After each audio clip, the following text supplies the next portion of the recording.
Number 3, आफूलाई स्वीकार गर्नुहोस्।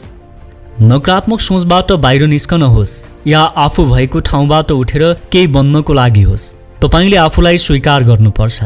किनकि आफूलाई स्वीकार्नु भनेको सकारात्मक परिवर्तनको पहिलो कदम हो। संसारमा कहीँ कतै कोही मानिस पनि पर्फेक्ट हुँदैन।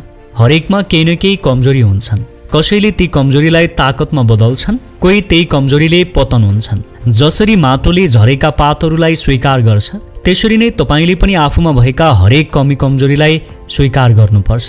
किनकि कमी कमजोरी भनेको जीवनको एउटा रङ मात्र हो, तर हामीले यसलाई आफ्नो जीवनको सम्पूर्ण चित्र बनाउन खोज्छौँ र आफ्नो साँचो रूपलाई देख्न सक्दैनौँ। आफूलाई स्वीकार्नु भनेको ऐनामा आफ्नो अनुहार हेरेर लाज र दुःख नमान्नु होइन, बरु आफ्ना हरेक दोष, चोट, अपूर्णतालाई अँगालेर अघि बढ्नु हो। तपाईँ जस्तो हुनुहुन्छ त्यस्तै सुन्दर हुनुहुन्छ। जब तपाईँ आफूलाई स्वीकार गर्नुहुन्छ तब तपाईको आत्मबल बढ्छ र तपाईको आत्मसम्मानको द्वार खोल्छ।